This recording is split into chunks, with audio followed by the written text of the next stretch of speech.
Semaine 3, jour 1. Bonjour et bienvenue à notre série d'études méditatives Dieu au quotidien sur la lettre de Paul aux Éphésiens en compagnie de Tom Holliday. Nous en sommes à notre 3e semaine et nous allons étudier ensemble le chapitre 3 en 5 étapes. Ce chapitre aborde le mystère de Christ révélé au verset 1 à 13. La seconde partie de ce chapitre met l'accent sur la prière de Paul pour la force spirituelle et conclut la première partie de sa lettre au verset 14 à 21. Le premier passage des versets 1 à 13 mentionne Paul lui-même comme prisonnier pour les non-juifs au verset 1. « Moi, Paul, je suis le prisonnier de Jésus-Christ pour vous, les non-juifs. » Il présuppose que ses lecteurs connaissent son appel à les servir. Il le leur rappelle au verset 2. L'Évangile lui a été révélé, dit-il au verset 3, comme il l'avait déjà mentionné. C'était une information qu'il ignorait auparavant. Nous le lisons au verset 4 et 5. Le mystère dont Paul parle au verset 6 est que par l'Évangile, les non-juifs, les païens, sont désormais membres de la famille de l'Église en Jésus. Au verset 7, Paul dit qu'il est ministre de cet évangile par la grâce de Dieu. Bien qu'il ait été le moins susceptible d'occuper ce rôle, Dieu lui a confié la mission d'annoncer Christ aux non-juifs, verset 8. Il a cherché à apporter la lumière à tous concernant le plan et la grâce de Dieu, verset 9. Cela faisait partie du plan éternel de Dieu, versets 10 et 11. Paul affirme aussi que nous avons, par notre foi en Jésus, l'assurance et la possibilité de nous adresser à Dieu. Verset 12. Il exhorte également ses lecteurs à ne pas se décourager face à son emprisonnement. Verset 13. L'emprisonnement décrit par Paul était sa première incarcération à Rome qui a eu lieu entre 60 et 62 après Jésus-Christ environ. Durant cette période, Paul était assigné à résidence en attendant son procès. Malgré cette détention, il a pu pendant 2 années entières prêcher librement l'Évangile à tous ceux qui venaient à lui. Ainsi, même certains membres de la maison de César se sont convertis. Nous le découvrons dans sa lettre aux Philippiens au chapitre 4, verset 22. De plus, pendant cette période, Paul a écrit 4 lettres qui font aujourd'hui partie du Nouveau Testament. Les lettres aux Philippiens, aux Colossiens et à Philémon, ainsi que sa lettre aux Éphésiens. Son emprisonnement lui a permis vraisemblablement d'écrire d'autres lettres qui, elles, n'ont pas été intégrées au livre de la Bible.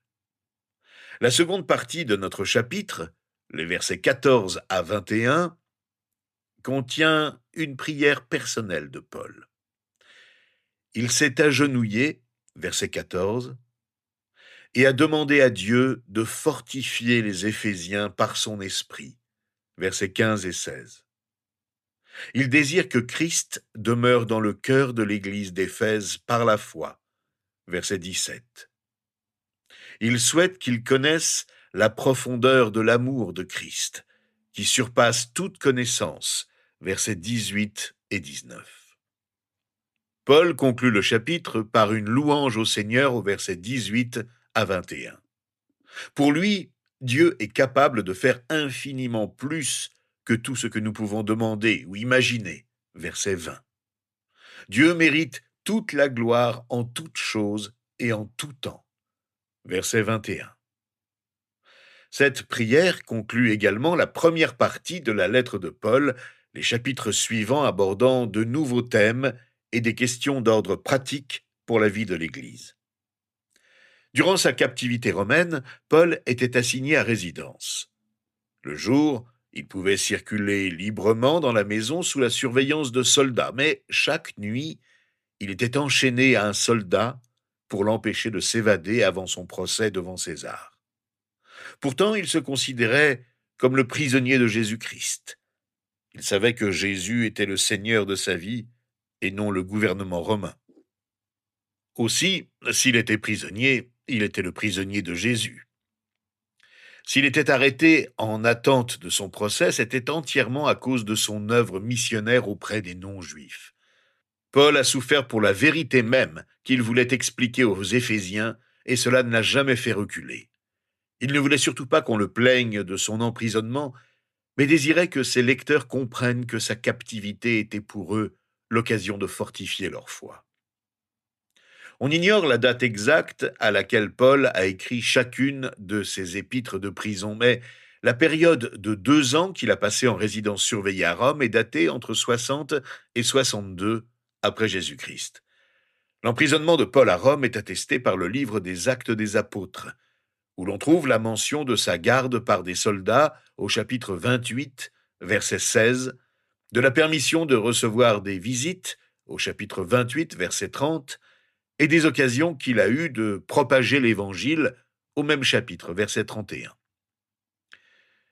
Ces détails, ainsi que la mention par Paul de sa présence parmi ceux qui appartiennent à la maison de César, dans sa lettre aux Philippiens au chapitre 4, verset 22, confortent l'hypothèse selon laquelle Paul a écrit ses épîtres de prison depuis Rome.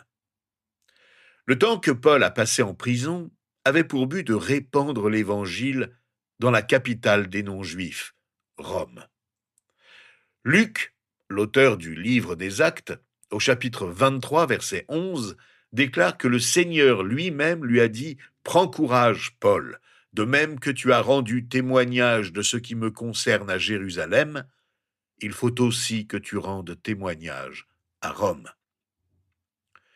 Le temps de captivité de Paul nous est tout aussi profitable aujourd'hui qu'il l'a été pour les églises du premier siècle qu'il aimait tant. Jésus n'était pas seulement présent auprès de Paul, il lui a adressé des paroles de réconfort. Ces mots « prends courage » nous indiquent que la nuit avait plongé Paul dans une profonde détresse, tant émotionnelle que spirituelle. Jésus était là pour réconforter son fidèle serviteur qui s'était tant dépensé pour lui. Vous pensez peut-être que les choses vont mal pour vous en ce moment, mais vous n'en connaissez peut-être même pas la moitié. Jésus, lui, le sait, et pourtant il vous dit « prends courage ». Pourquoi ? Non pas parce que tout va bien, mais parce que Dieu règne toujours et qu'il maintient sa promesse que toute chose concourt au bien de ceux qui l'aiment, de ceux qui sont appelés selon son dessein. C'est Paul lui-même qui le dit dans sa lettre aux Romains au chapitre 8, verset 28. Bien que les lettres de Paul écrites en prison reflètent sa situation terrestre de prisonnier à Rome, il affirme clairement que sa captivité a été avant tout pour Christ. La Bible du Semeur et la Bible en français courant offrent une version du verset 1 plus complète de l'original. C'est pourquoi, moi, Paul, le prisonnier de Jésus-Christ pour vous, les non-juifs. Paul aborde un nouveau sujet. Après avoir évoqué l'idée que le croyant non-juif était désormais un homme nouveau, ce qui s'applique également aux croyants juifs, il explique comment Dieu lui a révélé de manière unique l'idée de l'Église. L'expression « c'est pourquoi » fait écho au verset 11 à 22 du chapitre 2, dont nous avons parlé la semaine dernière, qui traite de l'idée que juifs et non-juifs sont intégrés à l'Église, une entité nouvelle. Cela s'est produit grâce à leur union avec Christ. L'emploi du terme « moi, Paul » est emphatique. Dieu a donné à Paul, plus qu'à tout autre apôtre, une compréhension profonde de l'Église, cette entité nouvelle née le jour de la Pentecôte. Pour Paul, il était prisonnier de Jésus-Christ, non de Rome. La main souveraine de Jésus-Christ l'accompagnait partout. Le mot « de » indique qu'il appartenait à Jésus-Christ. Sa vision de la vie était très différente de celle des autres personnes en difficulté. Il était convaincu que rien ne pouvait l'atteindre sans la permission du Seigneur.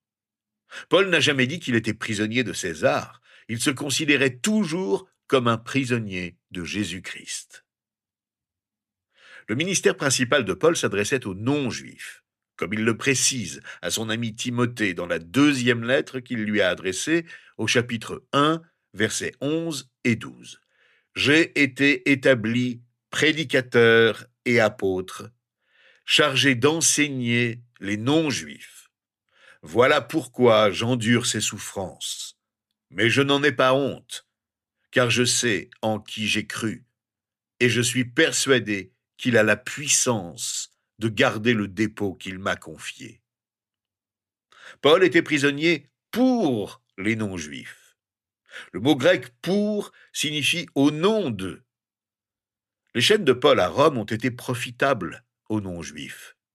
C'est pour eux que Dieu a formé l'Église, et pas seulement pour les Juifs. C'est pourquoi Paul pouvait dire dans sa lettre aux Colossiens, au chapitre 1, verset 24, « Je me réjouis maintenant dans mes souffrances pour vous, et je supplée dans ma vie à ce qui manque aux peines affligées à Christ pour son corps, c'est-à-dire l'Église. » L'attitude exemplaire de Paul met en évidence le principe suivant. La confiance en la souveraineté de Dieu nous permet d'accepter toute situation qui se présente à nous et de rester dans la joie, quelles que soient nos circonstances. La plupart d'entre nous se concentrent sur leurs circonstances plutôt que sur ce que le Seigneur fait dans nos vies. Nous ne devrions pas nous focaliser sur nos circonstances, mais sur le Seigneur. Si nous avons une confiance totale dans le point de vue de Dieu sur notre situation, notre vision de la vie changera radicalement. Nous pouvons trouver une joie immense dans l'épreuve. C'est vivre par la foi plutôt que par la vue. Considérons-nous que nos circonstances sont l'œuvre du Seigneur ou bien qu'il les permet? Sommes-nous sous son contrôle? Dieu offre aux chrétiens une perspective différente. Nous pouvons considérer les choses du point de vue de Dieu. Aujourd'hui, beaucoup de chrétiens s'inquiètent de l'évolution culturelle de leur pays. Cependant, nous devrions examiner les problèmes culturels actuels à la lumière du fait que Jésus est maître de toute l'histoire. Au lieu de considérer son emprisonnement comme un obstacle au service de Jésus-Christ ou une interruption de ce service, Paul l'a perçu comme une partie essentielle de ce que signifie être serviteur pour lui.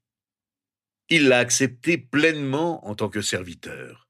Et c'est ainsi qu'il nous invite à accepter nos propres situations en tant que serviteurs de Dieu. N'attendons pas que les circonstances soient idéales pour le servir. Alors, prenons un instant pour prier aujourd'hui et parlons à Dieu de nos circonstances. Et je vous encourage à dire simplement, « Seigneur notre Dieu, tu connais les circonstances que nous traversons en ce moment, les bonnes et les mauvaises. Tu vois ce à quoi nous nous confrontons jour après jour. Tu nous as toujours aidés à les traverser, mais nous confessons que nous pensons plus à nos difficultés qu'aux autres. Nous nous concentrons sur nos épreuves et ne considérons pas comment nous pouvons te servir dans les moments difficiles que nous traversons. Aide-nous à recentrer nos pensées sur toi.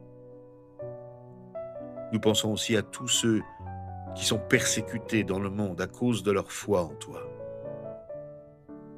Remplis-les de ta joie pour qu'ils puissent résister dans leur détresse et qu'ils n'abandonnent pas leur combat pour toi. Rends-nous sensibles à leurs souffrances et à être généreux quand nous pouvons les aider et les encourager. Nous te le demandons au nom de Jésus. Amen. Rejoignez-nous demain. Nous poursuivrons notre étude sur ce que signifie être un serviteur en examinant ensemble les versets 2 à 6 du chapitre 3 de la lettre aux Éphésiens.